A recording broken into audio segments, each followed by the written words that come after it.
మాజీ మంత్రి అంబటి రాంబాబు గారు చాలా కాలంగా కోరుకుంటున్నట్లుగానే ఆయనకు స్థానచలనం జరిగిపోయింది. గుంటూరు వెస్ట్ అసెంబ్లీ నియోజకవర్గ సమన్వయకర్తగా అంబటి రాంబాబు గారిని నియమిస్తూ వైఎస్ఆర్ కాంగ్రెస్ పార్టీ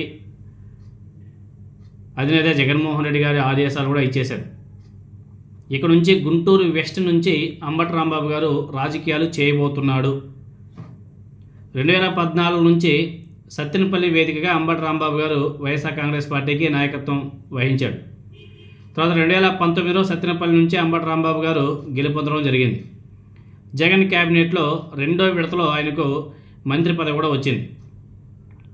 ఆ తర్వాత 2024లో జరిగినటువంటి ఎన్నికల్లో సత్తెనపల్లి నుంచి ఓడిపోవడం, అక్కడ కూటమి నాయకుడు కన్నా లక్ష్మీనారాయణ గారు గెలవడం, ఆయన చేతిలో అంబటి రాంబాబు గారు ఓడిపోవడం జరిగింది. అదేవిధంగా సత్తెనపల్లిలో వైఎస్ఆర్ కాంగ్రెస్ పార్టీలోనే అంబటి రాంబాబు గారి మీద తీవ్ర వ్యతిరేకత ఉంది. సో ఆయన్ని కొంచెం స్థానచలనం చేసి ఆ ప్లేస్లో వేరేవాడిని పెడితే బాగుంటుందని చెప్పేసి వైఎస్ఆర్ కాంగ్రెస్ పార్టీ బాగా కసరత్తులు చేసి అక్కడి నుంచి అంబటి రాంబాబు గారిని మార్చడం కూడా జరిగింది. ఎన్నికల ముందు కూడా బాగా మార్చాలని చెప్పేసి పెద్ద ఎత్తున వైఎస్ఆర్ కాంగ్రెస్ పార్టీ నాయకులంతా కూడా అధిష్టానం మీద ఒత్తిడి కూడా తీసుకొచ్చారు. కానీ జగన్మోహన్ రెడ్డి గారు వినలేదు. ఈ నేపథ్యంలోనే సత్తెనపల్లి నూతన సమన్వయకర్తగా గజ్జల సుధీర్ భార్గవరెడ్డి గారిని నియమించడం కూడా జరిగింది. ప్రస్తుతం ఆయన యాక్టివ్గానే అక్కడ వ్యవహరిస్తున్నాడు. అలాగే గత ఎన్నికల్లో గుంటూరు వెస్ట్ నుంచి పోటీ చేసి ఓడిపోయినటువంటి మాజీ మంత్రి విడుదల రజనీ గారిని తిరిగి చిలకలూరిపేటకు పంపడం జరిగింది. దీంతోనే ఇప్పుడు గుంటూరు వెస్ట్ను అంబటి రాంబాబు గారితో భర్తీ చేయడం కూడా జరిగింది వైఎస్ఆర్ కాంగ్రెస్ పార్టీ.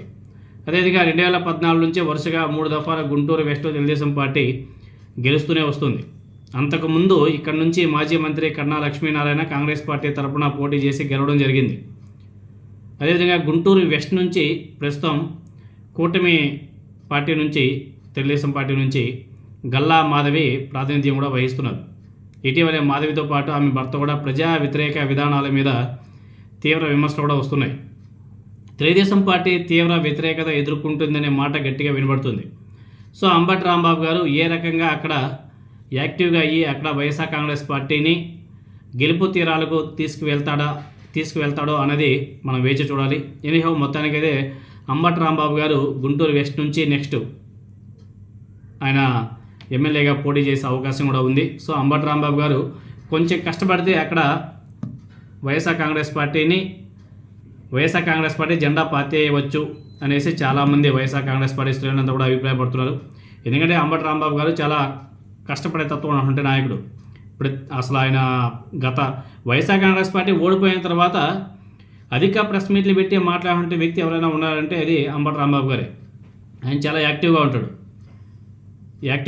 చాలా ధైర్యంగా ఉంటాడు, బూతులు ఉండవు, చాలా స్పష్టంగా మాట్లాడుతుంటాడు, ధైర్యంగా మాట్లాడుతుంటాడు.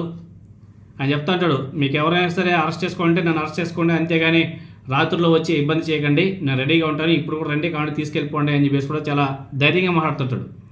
సో ఎనీహౌ మొత్తానికైతే అంబటి రాంబాబు గారికి స్థానచలనం చేసి ఆ స్థానాన్ని ఎలాగైనా వైఎస్ఆర్ కాంగ్రెస్ పార్టీ గెలవాలని చెప్పేసి గట్టిగా నిర్ణయించుకోవడంతోనే జగన్మోహన్ రెడ్డి గారు ఇలాంటి నిర్ణయాలు కూడా తీసుకున్నాడు అని చెప్పేసి చాలామంది చెప్తున్నారు. చూద్దాం ముందు ఎలా ఉంటుందో.